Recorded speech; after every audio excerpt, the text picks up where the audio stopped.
Well, howdy, nearly senior citizen here. Greetings, boys, girls, and all of our non-binary friends, and welcome to this a brand new day. Yes, indeed, a brand new day filled with hope and promise and terrors and nightmares, and you'll never know until you run across which one is which. Thumbs up. Hey, it's good to metabolize, though. Metabolizing is, I feel, a positive thing to do. We're all going to spend, eternity decomposing afterward, so enjoy life while you can. Thumbs up on that. Not a whole lot has happened in the past couple days, or even since yesterday. I've done some stuff. I've got a reaction videos channel, as I've mentioned, and in fact I want to start doing a video where I do a weekly recap of the videos that kind of have been on my other channels, and then so that everyone knows, and I just put that on every channel. But if I can try and remember what I was doing, yes. I don't know how some people do this. I check first by, Googling, not Googling, but on YouTube, if I'm going to react to a song, I take a look and see if other people have reacted to it. And then I check, real quick, is the video playing in theirs? Every time that I have come across a song where other people have got the video, my video gets blocked, and the only way I can do it is to take out the actual video portion.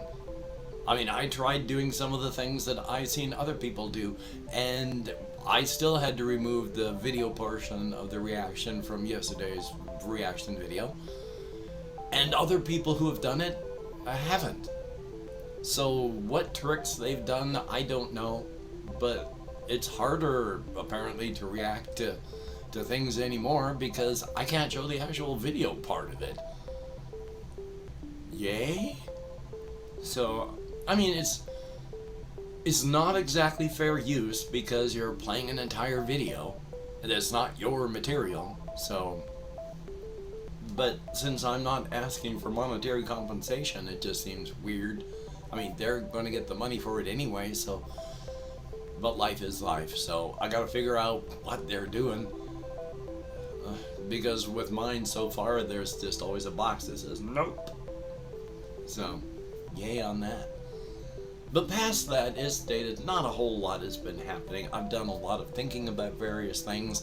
I've done a lot of thinking about, of course, the cosmic horror framework, and I've mentioned I need to start just doing the long, rambling, never-ending series of videos because I can't write script, so I've got to just do it on my own off the top of my head. I've been trying to formulate it, and so I can sort of cliff notes it, but there's just so much stuff that has to be said. I'm going to try and get it all into one, as organized as possible, but I don't have those organizational skills that I should have at this age because I've only now started taking Ritalin, so, well, when I say now, in the span of my life, it's been a couple months, so I still don't know the organizational skills. Yay, so thumbs up on that. But I got stuff I want to do, and that's a good thing. But past that, as stated, yeah, I did some sleeping yesterday.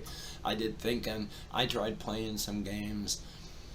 I recorded the one video, Blood, for the channel, but as I was talking about in the actual video itself, once I got sick, I just stopped playing things.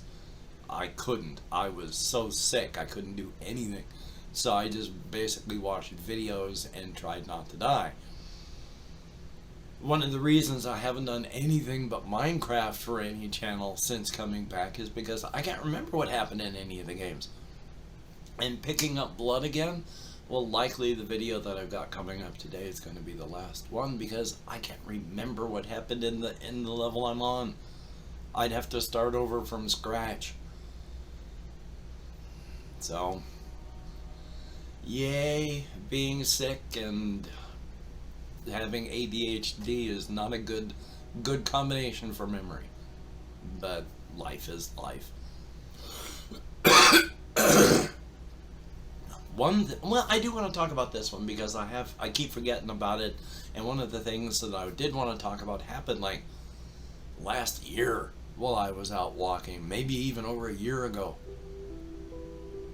But the first time I've seen an actual owl and this was the one that was over a year ago in, decades, and it was going to die anyway. I was walking on the road that goes from northern Shelton to southern Shelton. It's a newish road. It's been a couple years old now. But I was walking down it, and when cars were going past this one spot, near the median part, there was this thing that looked like a paper bag that was fluttering around. When I got down, there was an owl. But it wasn't flying, which meant it couldn't fly. And from watching rescue channels, apparently, if an owl has a broken wing, it has to be euthanized. So the owl had a broken wing. It was going to die no matter what. And when I got up there and saw that it was an owl, there was a break in the traffic. And I wanted to say, hey, maybe I can push it off the side to the side of the road so it's not just going to be further terrified. And I got within 3 feet of it, and I just stopped, and it looked at me, and I looked at it.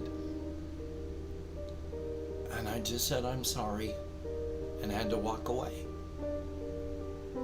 And I felt terrible, but I got to see an owl. This poor owl. And I'm glad about this one. We have squirrels everywhere around here. Squirrels everywhere. I'll come out my front door, and there'll be squirrels. And oft times, if I'm just checking the weather, I'll just talk gently to the squirrel. I'll just bark lightly at them. Because sure, to us, we're talking. To every other creature out there, it's just our series of barks, hisses, coughs, grunts, and all that. So I lightly barked at it just to talk at it, and then just shut the door. And by the time I was shutting the door, it was already coming back. So that's a good thing, I think. And we have raccoons and possums around here. I occasionally see raccoons at a distance. Mostly it's just, and I haven't seen a possum myself in a while, but they're out there. But I was out walking, probably 8-ish at night, since I'm in southern Shelton, and I like to walk upward further into southern Shelton so I can get up to the top of this one road that goes all the way down from southern Shelton, down in downtown Shelton. It doesn't exist anymore. And then on northern Shelton, it's there again. So it's like it goes down into this valley and vanishes. But it connects up either side, same road. But I was heading down that one into downtown Shelton, and I heard the sound of a squirrel running up a tree. But it sounded a little heavier than a squirrel, so as I walked around the tree, I looked up into it, and it was actually a raccoon. So I'm kind of whistling and wheezing as I breathe. I doubt I'll be able to get rid of it. Yay for allergies, I haven't taken anything this morning. But it was a raccoon hanging from the tree, and we just stared at each other for a while. I looked at it, it looked at me, and then I said, hey, hello.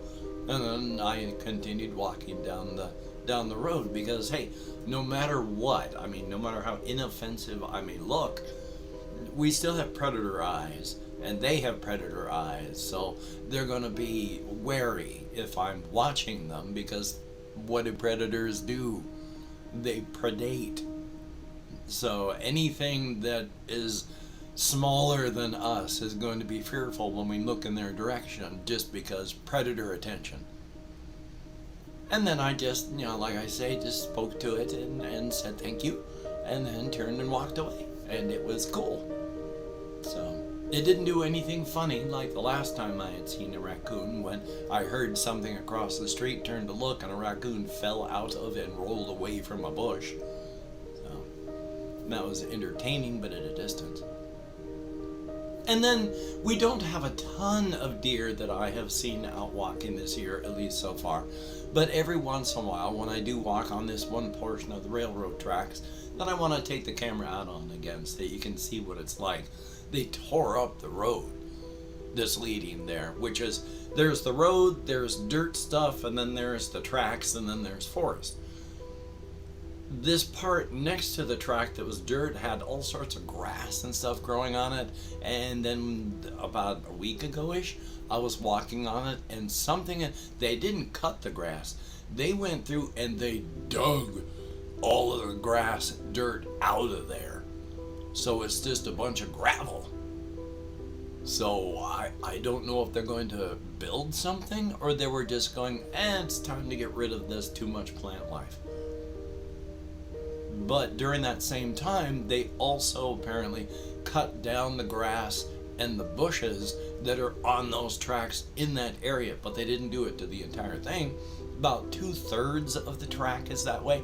The rest of it is just still overgrown, piled with all sorts of garbage and junk. It's still entertaining. I walk through it. I've come out of the other side, sometimes pretty coated in spider webs because it's pretty vegetative right there. And of course, spiders, snag things flying through the air. So, life is life. Again, it's good that I am no longer as arachnophobe because I have been. I mean, I'm sure that there's at least a little bit left instead of just the general primitive fear of creepy crawlies that I also have. So, I mean, it's a good thing we do. It's if our ancestors hadn't paid attention and been afraid of creepy crawlies, those that weren't died. So the ones that were afraid lived and passed on their fear of creepy crawlies, and there's a reason. So thumbs up for that. Checking my time real quick. I was amazed. There is a video by Meat Canyon, and if you've ever watched anything by Meat Canyon's videos can be pretty bloody disturbing. But this one came out not too long ago, and it's not like the normal stuff. It's more of an actual homage to Japanese mythology. It's called Yokai Bob, basically. I can't remember the exact title. But it's presented as like one of the mythology of an actual yokai, except it's Bob the Builder. And it's not done in a bad way. It's a true homage to this stuff, especially since, to me, it presents as incredibly deep and really fast. When I watch this thing, the creature speaks. Yokai Bob speaks a couple times during it. I think that only once was the Yokai Bob actually talking to the protagonist. The rest of the time it was talking to itself. This man, back in, medieval Japanese times, medieval, of course, just to give a time frame, that time, and a man and his wife are having dinner, and there's a hole in his roof that's leaking that he has not fixed yet. So it's been a long time going there. And then the door opens and this yokai shows up, and it looks like Bob the Builder. It talks a couple times during the video. First couple of questions is, can we fix this? Can we fix this? And it's looking at the hole up there. But then later, the only time that I think it talks to the protagonist is when it says, if a man can't take care of his home, how can he take care of his family? Because if you're not going to take care of one simple thing like that, that's going to cause problems. And if you can't fix that, it's going to be big problems that may end things. And if you can't do that with a house, how can you do that with a relationship? How can you do that with a family? When Yokai Bob is saying, can we fix this? Can we fix this? It's not talking to the main character, and it's not even talking about the hole in the roof. It's talking about, is there a way to fix the man? And after, unfortunately, it does the whole. It's part of the time frame and part of the way that women have been viewed as property throughout most of history. But the man's wife gets taken, and the only time that I feel Yokai Bob talks to the protagonist is when it says that, if you can't take care of your house, how can you take care of your family? And then the last thing it says before it leaves, and even though it looks like it's talking to the man, I think it's talking to itself when it says, you cannot fix this. And then it leaves. But as you can tell, what happens in the rest of the video, he grows old, staying in this broken house, breaking something more every single day to try and bring it back. And as you can see, as he's old, his life wasted, living alone in this broke down, dying house, the original leak is still there. He was right. Yokai Bob was right. There was no way to fix it. The man, all he had to do was just fix the hole in the roof. Make that one step, that one change. And couldn't. And lost everything when all he had to do was just do that one thing. I never expected that from a Meat Canyon video. It is heavy frickin' duty. And I've opened up 24 hours worth of comments in my community tab. I'm going to go through and thank as many people, up to 25, as have left me comments. Thumbs up for that. Thank you each and every one of you that watches and leaves comments. It is a very, very good thing. If I mispronounce the username, I'm sorry. I'm an American English speaker, and it's arranged because even though I got an American Sign Language, I still have all sorts of issues that make remembering things difficult. So we call that Chrome, and I have Ice Damon, thumbs up and thank you. Moonlight, greatly appreciated. We have Chiefin TV, thumbs up and thank you. Tekadon, greatly appreciated. Garnet Vanderleek, thumbs up and thank you. Ricky Bettini, good to see you. Even though now you only just leave emojis, still good to see you in the comments. Ghost Fox 104, thumbs up and thank you. Carly Metier, greatly appreciated. Andreas Oikanamu, I've never known how to pronounce your name, but thank you very, very much. Juan Pena, thumbs up. Christopher Thomas, greatly appreciated. We have Who Cares? Well, somebody must. Lord of Sadness, greatly appreciated. And that is it. 12 people who left me comments in the last 24 hours. Thank you so much, each and every one of you. You get me out of my head and into the world and dealing with real people. Definitely a thumbs up on that. And if you could check out my various things down below, I have Twitter, Facebook, Patreon.com. If you could become a Patreon.com patron, like one of these beautiful and awesome people, that would be truly beautiful and awesome. And if you'd like to help me out without sending money through the patronage, I have a PayPal link down below. I never say no to help. And if you'd like to help me out without sending any money at all, I have an Amazon wish list link as well. That would be cool if you could check it out, but do not feel obligated. I do not feel entitled.